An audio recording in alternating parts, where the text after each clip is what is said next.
Hello and welcome to our YouTube channel. O level की इस practice series में एक बार फिर से आपका स्वागत है। जैसा कि आपको पता होगा हम यहाँ पर क्या देख रहे हैं, चैप्टर वाइज एमसीक्यू क्वेश्चन देख रहे हैं और आज बारी है चैप्टर 8 की, जिसका टॉपिक है digital financial tool and application. अब ये चैप्टर आपको अच्छे से देखना क्यों है, क्योंकि ये ट्रिपल सी और ओ लेवल के तो लिए इम्पॉर्टेंट है ही साथ बहुत सारी सरकारी एग्ज़ामों में भी इससे सवाल आते हैं, क्योंकि ये आपकी नई टेक्नोलॉजी जो बैंकिंग में यूज़ हुई है उस पर आधारित क्वेश्चन यहाँ पर पूछे जाते हैं। तो ये क्वेश्चन आपको ध्यान से देखना है और इसमें अधिकतर सवाल याद करने वाले होंगे। मतलब इसमें कॉन्सेप्चुअल क्वेश्चन कम है इस चैप्टर में कि ये चीज़ का फुल फॉर्म क्या है, ये किस तारीख को हुआ, ऐसे सवाल ज़्यादा हैं। तो इसमें आपको थोड़ा सा याद करने वाली चीज़ें ज़्यादा देखने को मिलेंगी। एक चीज़ और, अगर आप इस सीरीज़ को फॉलो करते होंगे लगातार तो आपको पता ही होगा, यहाँ पर लेक्चर आपको सबसे पहले देखकर अच्छे से समझ लेना होता है, उसके बाद आपको डिस्क्रिप्शन में मिल जाती है पीडीएफ। वहाँ पर आप प्रैक्टिस करके देख सकते हैं कि लेक्चर में देखे गए क्वेश्चन आपको कितने अच्छे से समझ में आए हैं और कितने क्वेश्चन आप कर पा रहे हैं। इससे आपको देखे गए क्वेश्चन लंबे समय तक याद रहते हैं। तो आइए बढ़ते हैं अपने पहले सवाल की तरफ। तो हमारा पहला क्वेश्चन है, यूपीआई कितने अंक का होता है? तो जो यूपीआई पिन होता है वो कितने डिजिट का होता है? तो देखिए, कुछ ऐप जो होते हैं उसमें यूपीआई पिन हमारा होता है 4 अंक का और कुछ ऐप ऐसे होते हैं जिसमें 6 अंक का होता है। तो ये दोनों पॉसिबल हो सकते हैं। यहाँ पर आंसर 4 भी हो सकता है और 6 भी हो सकता है। अब देखिए, अगर क्वेश्चन में सिर्फ 6 ऑप्शन होता तो हम 6 पे टिक लगा देते, 4 होता तो 4 पे टिक लगा देते, लेकिन एक ऑप्शन हमें और अच्छा मिल रहा है 4 या 6 वाला। तो यहाँ पर सी ऑप्शन हमारा सही है कि अगर कोई यूपीआई पिन है तो वो 4 अंक का भी हो सकता है और 6 अंक का भी हो सकता है। आपने देखा ही होगा ऐप्स में। तो बढ़ते हैं अपने दूसरे क्वेश्चन की तरफ। यहाँ पर हमारा दूसरा क्वेश्चन है, पिन का पूर्ण रूप क्या है? तो देखिए, पिन जो आप यूज़ करते हैं, जैसे एटीएम में पिन यूज़ करते हैं या ओटीपी वाला पिन होता है, तो पिन का वहाँ पे फुल फॉर्म क्या है? तो पहले समझिए पिन का काम क्या होता है। तो पिन का मतलब होता है, जब आप पिन डालते हैं तो आप बताते हैं कि आप एक असली आदमी हैं, आप अपनी पहचान बताते हैं कि ये जो कार्ड है इसके आप असली हकदार हैं, इससे आप अपनी आइडेंटिटी बताते हैं। तो पिन का फुल फॉर्म भी ऐसा है। पिन का फुल फॉर्म है पर्सनल आइडेंटिफिकेशन नंबर।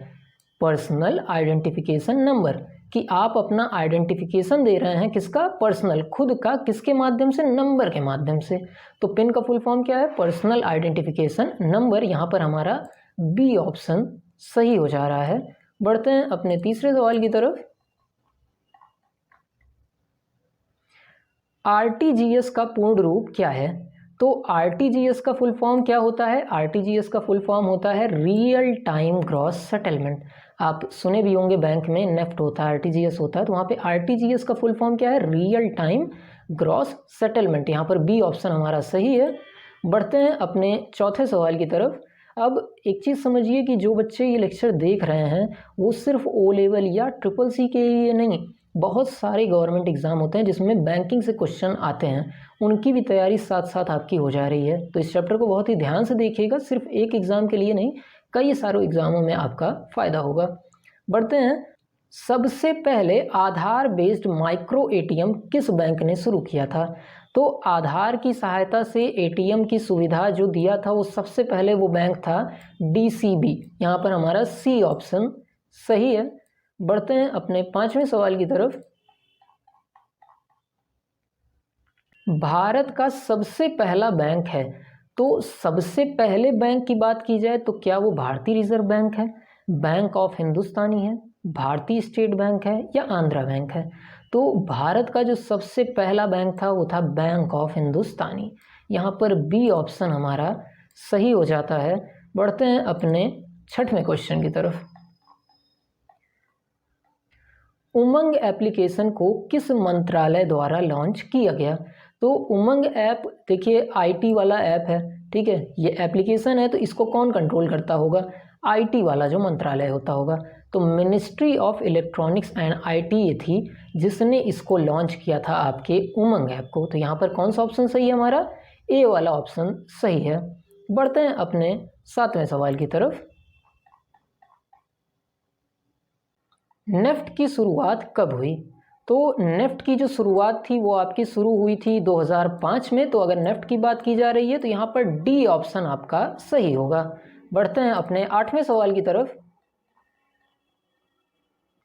यूटीआर का पूर्ण रूप क्या है? तो यूटीआर का फुल फॉर्म होता है यू से यूनिक, टी से ट्रांजैक्शन और आर से रेफरेंस।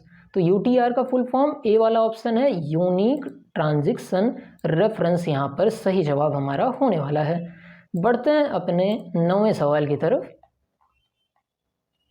पीओएस का पूर्ण रूप क्या है? तो पीओएस से क्या होता है? क्या पीओएस से पॉइंट ऑफ सेल होता है, पॉइंट ऑफ सेल्स होता है, पॉइंट ऑफ सोल्ड होता है या नन होता है? तो पीओएस का फुल फॉर्म होता है पॉइंट ऑफ सेल। यहाँ पर ए ऑप्शन हमारा यहाँ पर भी सही है। बढ़ते हैं अपने 10वें सवाल की तरफ।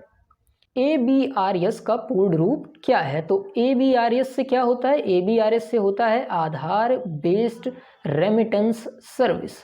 अब यहाँ पर देखिए इस चैप्टर में बहुत से ऐसे सवाल हैं जिसमें आपको याद ही करना है। देखिए इसमें कुछ समझने जैसा नहीं है। अब फुल फॉर्म ये है तो इसको आपको देखिए थोड़ा सा मेहनत करके याद करना ही होगा। इसमें मैं कुछ ज़्यादा आपको समझा नहीं सकता हूँ। बढ़ते हैं अपने अगले क्वेश्चन की तरफ। और आगे बढ़ने से पहले एक छोटी सी रिक्वेस्ट है, अगर जो चीज़ मैं समझा रहा हूँ वो आपको समझ में आ रही है और हमारी मेहनत आपको दिख रही है तो इस वीडियो को लाइक कर दीजिएगा और चैनल को सब्सक्राइब कर दीजिएगा ताकि आगे भी हम आपके लिए ऐसे ही वीडियोज़ लाते रहें। बढ़ते हैं अपने 11वें सवाल की तरफ। बैंकिंग लेन देन में ECS का अर्थ है। तो ECS का क्या मतलब होता है? एक्सेस कैश स्टेटस नहीं, एक्सचेंज क्लियरेंस स्टैंडर्ड नहीं, एक्सेस क्रेडिट सुपरवाइजर नहीं, ये भी गलत जवाब है, इलेक्ट्रॉनिक क्लियरेंस सर्विस, हाँ ये सही जवाब है। तो ECS का फुल फॉर्म क्या हुआ? Electronic clearing services. यहाँ पर हमारी डी ऑप्शन सही है। बढ़ते हैं अपने 12वें सवाल की तरफ। AEPS के संदर्भ में कौन सा नंबर यूज़ किया जाता है? तो AEPS के संदर्भ में जो नंबर यूज़ किया जाता है उसे कहते हैं IIN नंबर और यहाँ पर हमारा बी ऑप्शन सही होता है। बढ़ते हैं अपने 13वें सवाल की तरफ। भारत में सबसे बड़ा कॉमर्शियल बैंक कौन सा है? तो SBI है, BOB है, PNB है, ICICI है। तो यहाँ पर सोचने की ज़रूरत नहीं है, सबसे बड़ा कॉमर्शियल बैंक हमारा SBI होता है। अगर भारत की बात कर रहे हैं तो यहाँ पर हमारा ए ऑप्शन बिल्कुल सही है। बढ़ते हैं अपने 14वें सवाल की तरफ। ATM का फुल फॉर्म है। तो ATM का फुल फॉर्म क्या होता है? तो ATM का फुल फॉर्म क्या ऑटोमेटिक ट्रांसफ़र मोड है या एसिंक्रोनस ट्रांसफ़र मोड है या एसिंक्रोनस ट्रांसफ़र मशीन है या ऑटोमेटेड टेलर मशीन है?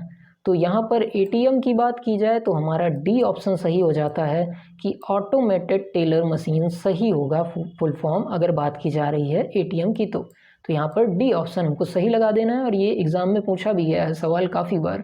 बढ़ते हैं अपने 15वें सवाल की तरफ। RTGS की अधिकतम सीमा है। तो RTGS से जब आप रुपए ट्रांसफ़र करते हैं तो उसकी अधिकतम सीमा मतलब ज़्यादा से ज़्यादा आप कितना कर सकते हैं? तो एक चीज़ ध्यान रखिए, RTGS में अपर लिमिट कोई नहीं होती है। अपर लिमिट कोई ना होने का मतलब कि इसमें कोई भी लिमिट नहीं होती है, आप कितना भी ट्रांजैक्शन कर सकते हैं। बढ़ते हैं अपने 16वें सवाल की तरफ। ATM पिन कितने डिजिट का होता है? तो अगर आपने ATM यूज़ किया होगा तो आप आसानी से बता पाएंगे ATM डिजिट जो पिन होती है वो कितने डिजिट की होती है। क्या 4, 6, 5 या 3 डिजिट की होती है? तो ATM पिन जाहिर सी बात है 4 डिजिट का ही होता है। आपके भी ATM का पिन 4 डिजिट का होगा। बढ़ते हैं अपने 17वें सवाल की तरफ। M बैंकिंग क्या है? तो M बैंकिंग का फुल फॉर्म पूछा जा रहा है कि M से क्या मतलब है? तो managing banking, manage banking, mobile banking या नेट बैंकिंग। तो M बैंकिंग से मतलब है मोबाइल बैंकिंग, कि मोबाइल की सहायता से आप बैंक के सारे काम कर पाएँ, उसी को क्या कहते हैं? M बैंकिंग कहते हैं। और यहाँ पर हमारा कौन सा ऑप्शन सही हो जा रहा है? C वाला ऑप्शन सही हो जा रहा है। बढ़ते हैं अपने अगले सवाल की तरफ जो कि है हमारा 18वां सवाल। निम्नलिखित में से कौन सी कंपनी पेटीएम वॉलेट ऐप से जुड़ी है? कि पेटीएम ऐप जो आप यूज़ करते हैं उस वॉलेट ऐप से कौन सी कंपनी जुड़ी हुई है? तो क्या TCS टाटा वाली? नहीं। सिट्रस पे नहीं, स्नैपडील ये तो कॉमर्शियल कंपनी है नहीं, 197 कम्युनिकेशन हाँ ये कंपनी है जिसका संबंध किससे है, पेटीएम की ई वॉलेट से है। तो यहाँ पर डी ऑप्शन हमारा सही हो जा रहा है। बढ़ते हैं अपने 19वें क्वेश्चन की तरफ। निम्नलिखित में से किसके लिए बैंक ऋण प्रदान करता है? तो बैंक से अगर आप ऋण मतलब लोन लेना चाह रहे हैं तो किसके लिए लोन प्रोवाइड बैंक करता है? क्या घर के लिए लोन प्रोवाइड करता है? हाँ, हाउसिंग लोन होता है। शिक्षा के लिए एजुकेशन लोन होता है। वाहन के लिए व्हीकल लोन होता है। तो इन तीनों तरीके के लोन बैंक प्रदान करता है। तो यहाँ पर सही जवाब हो जाएगा हमारा उपरोक्त सभी वाला, मतलब डी ऑप्शन यहाँ पर हमारा सही है। बढ़ते हैं अपने अगले सवाल की तरफ जो कि है हमारा 20वां सवाल। बैंक ब्याज देता है तो बैंक किस चीज़ पे ब्याज देता है? क्या बैंक जमा पे ब्याज देता है, ऋण पे देता है, निकासी पे देता है या लेन देन पे देता है? देखिए, बैंक जो होता है उसमें आप अपने अकाउंट में जो रुपए जमा रखते हैं उसी पे ब्याज देता है। ब्याज मतलब इंटरेस्ट देता है। तो यहाँ पर सही जवाब हमारा हो जाएगा जमा, कि बैंक हमको जमा पर ब्याज देता है। बढ़ते हैं अपने अगले क्वेश्चन की तरफ जो कि है हमारा 21वां क्वेश्चन। निम्नलिखित में से कौन सा मोबाइल बैंकिंग सेवा है?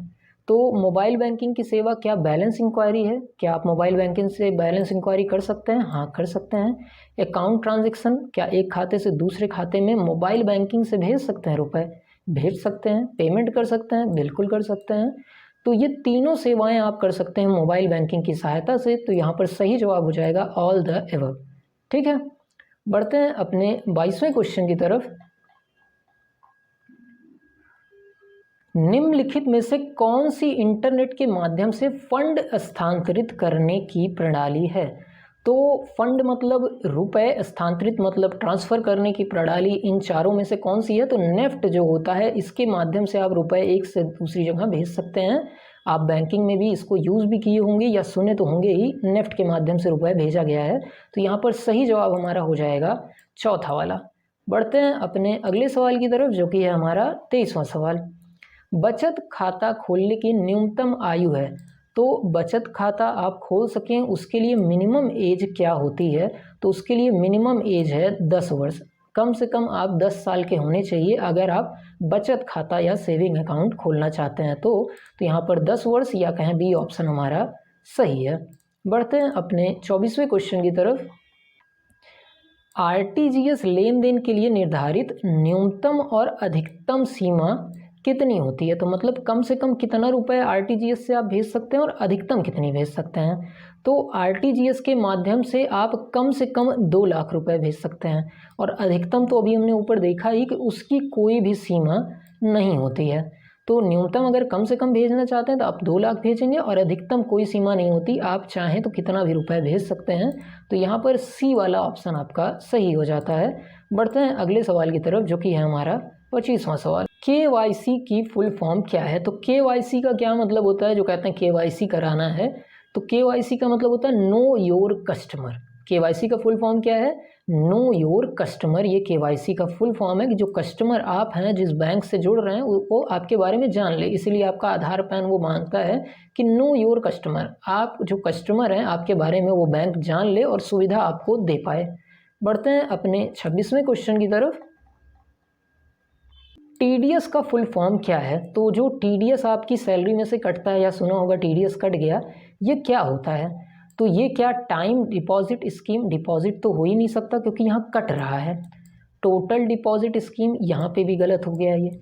टैक्स डिडक्टेड, देखिए डिडक्टेड कट रहा है। एट सोर्स मतलब खाते में आने पे जो टैक्स कट रहा है उसी को हम क्या कहते हैं? उसी को हम लोग टीडीएस कहते हैं। तो यहाँ पर सही जवाब हमारा सी वाला हो जाता है। बढ़ते हैं अपने अगले सवाल की तरफ जो कि है हमारा 27वां सवाल। बैंक ड्राफ्ट कौन जारी करता है?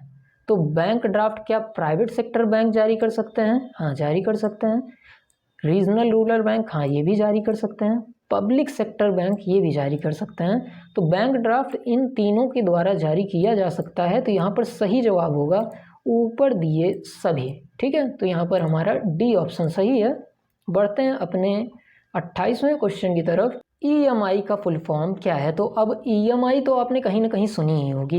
ईएमआई क्या होता है? जो आपके हर महीने बैंक के खाते से कट जाता है अगर आपने लोन लिया हो या कोई चीज़ खरीदी हो ईएमआई पे। तो ईएमआई का फुल फॉर्म क्या होता है? इक्वल मंथली इंस्टॉलमेंट, कि हर महीने से बराबर अमाउंट में कुछ कुछ रुपए कट जाएगा एक बड़ी अमाउंट जो आपने कहीं से ली है उसकी एवज में। तो ईएमआई का फुल फॉर्म क्या हुआ हमारा? बी वाला सही है। बढ़ते हैं अपने अगले क्वेश्चन की तरफ, जो कि है हमारा 29वां क्वेश्चन। पीपीएफ का फुल फॉर्म क्या है? तो पीपीएफ क्या होता है? तो पीपीएफ का फुल फॉर्म होता है पब्लिक प्रोविडेंट फंड। ये हमारा बी ऑप्शन यहाँ पर सही है। पीपीएफ का full form public provident fund. बढ़ते हैं अपने 30वें क्वेश्चन की तरफ।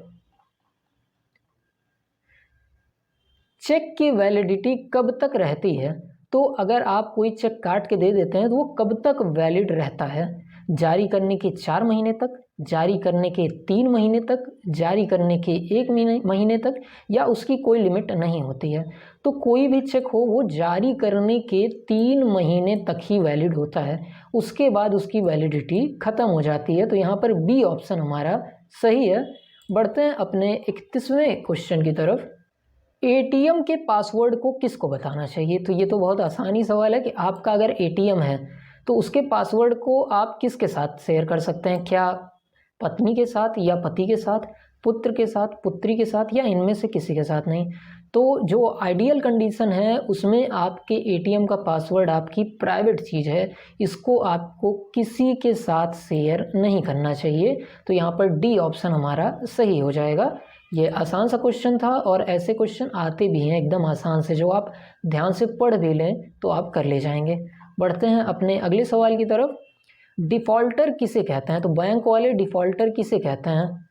पहला ऑप्शन है लोन की इंस्टॉलमेंट को नहीं देने वाले को, बुरी साख रखने वाले को, गैर कानूनी गतिविधियां करने वाले को, या इनमें से कोई नहीं। तो जैसे कि कोई आदमी बैंक से लोन ले लेता है और उसकी इंस्टॉलमेंट को नहीं भरता है, उसे कहते हैं डिफ़ॉल्टर। आजकल आप बहुत बड़े बड़े नाम सुन भी रहे होंगे कि ये डिफ़ॉल्टर हो गए, इन्होंने लोन नहीं भी भरा और ये देश छोड़ के भाग गए। तो ये ए ऑप्शन हमारा सही है कि लोन की इंस्टॉलमेंट नहीं देने वाले को क्या कहते हैं? उनको कहते हैं डिफ़ॉल्टर। ठीक, बढ़ते हैं अपने 33वें सवाल की तरफ। किस पर सबसे अधिक ब्याज इंटरेस्ट मिलता है? तो कौन से अकाउंट पे आपको सबसे ज़्यादा अधिक ब्याज मिलता है? तो क्या करंट अकाउंट पे मिलता है, सेविंग अकाउंट पे मिलता है, फिक्स डिपॉजिट पे मिलता है, या इनमें से कोई नहीं? तो देखिए, जब आप अपना अमाउंट फिक्स कर देते हैं किसी भी खाते में तो उस पर जो आपको ब्याज मिलता है वो सबसे ज़्यादा मिलता है। उसके बाद जो ब्याज आपको, मतलब यहाँ पर सही ऑप्शन तो सी हो ही गया, लेकिन उसके बाद आपको ब्याज मिलता है सेविंग अकाउंट पे। ये नंबर 2 पे हो गया, ये नंबर 1 पे और ये नंबर 3 पे। ठीक है, तो सबसे ज़्यादा फिक्स डिपॉजिट पे आपको ब्याज मिलता है। बढ़ते हैं अपने 34वें क्वेश्चन की तरफ।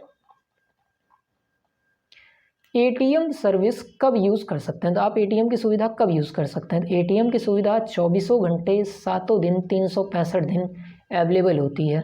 तो ये आपका यहाँ पर सही ऑप्शन है 24 गुणे 7 गुणे 365, ये ए वाला ऑप्शन आपका यहाँ पर सही है। बढ़ते हैं अपने 35वें क्वेश्चन की तरफ। केवाईसी नियमों का एक उद्देश्य है, जो केवाईसी लगा है उसका मुख्य कारण क्या था? क्या बैंक की जमा राशि को बढ़ावा देना? नहीं। बैंक द्वारा दिए गए एडवांस की सुरक्षा? नहीं। संदिग्ध प्रकृति के लेन देन पर निगाह रखना? हाँ, ये है सही जवाब कि केवाईसी जब आप करा लेते हैं तो आपकी आइडेंटिटी बैंक के पास आ जाती है। अब आप जो भी लेन देन करते हैं वो बैंक की निगरानी में होता है, उसको आप चोरी छुपे नहीं कर सकते। यही मुख्य कारण था केवाईसी करने का। ठीक है, तो यहाँ पर सही ऑप्शन है हमारा सी वाला ऑप्शन। बढ़ते हैं अपने अगले सवाल की तरफ, जो कि है हमारा 36वां सवाल।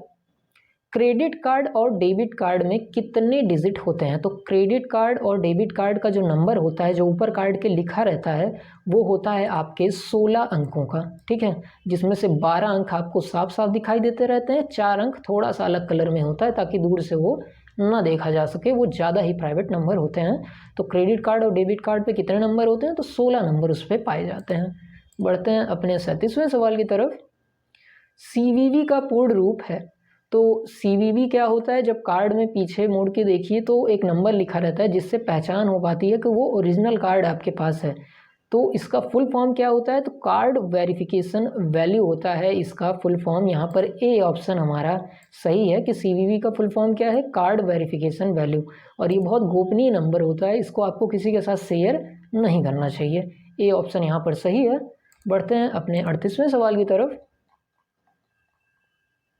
AEPS का पूर्ण रूप क्या है? तो AEPS एक सुविधा थी जिसमें आधार के माध्यम से आप पेमेंट कर पाएँ। तो AEPS का पूर्ण रूप है आधार इनेबल्ड पेमेंट सिस्टम। तो यहाँ पर सही ऑप्शन हमारा ए वाला है।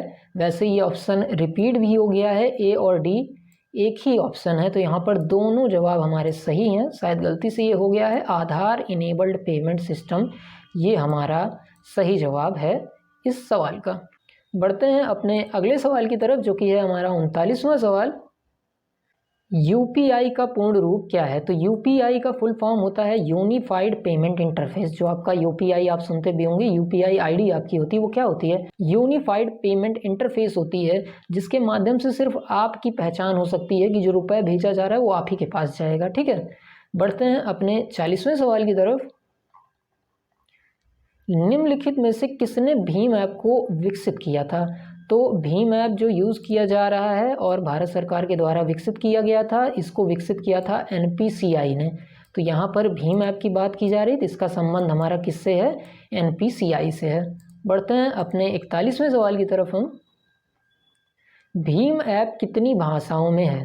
तो भीम ऐप उपलब्ध है आपकी 13 भाषाओं में। ठीक है, तो भीम ऐप कितनी भाषाओं में उपलब्ध है? 13 भाषाओं में उपलब्ध है। यहाँ पर ए ऑप्शन हमारा सही हो जाता है। बढ़ते हैं अपने 42वें सवाल की तरफ।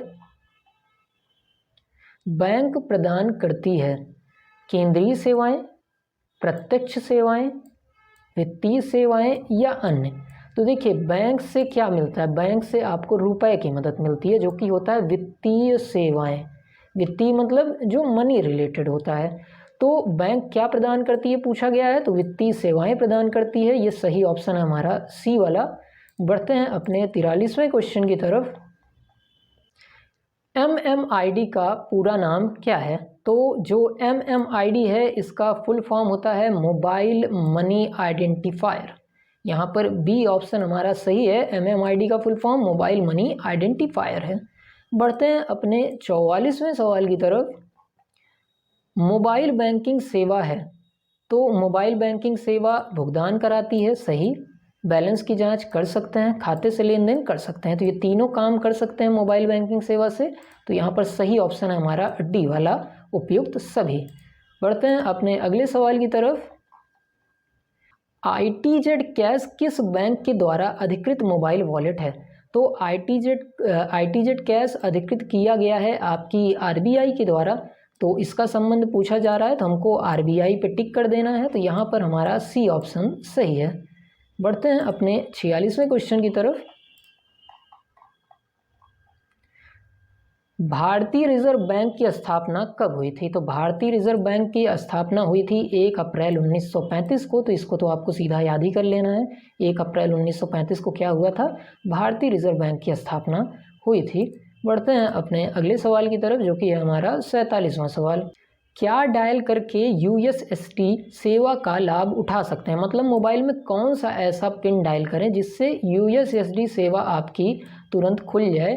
तो *99# जब आप डायलर करेंगे तो आपका USSD सेवा तुरंत चालू हो जाएगी। बढ़ते हैं अपने 48वें क्वेश्चन की तरफ। भारतीय रिजर्व बैंक का मुख्यालय कहाँ है? तो भारतीय रिजर्व बैंक की अगर बात की जा रही है, तो उसका मुख्यालय क्या नागपुर में है, दिल्ली में है, मुंबई में है या भोपाल में है? तो भारतीय रिजर्व बैंक की जो मुख्यालय है वो स्थित है मुंबई में। तो यहाँ पर सही जवाब है हमारा सी वाला। बढ़ते हैं अपने अगले सवाल की तरफ।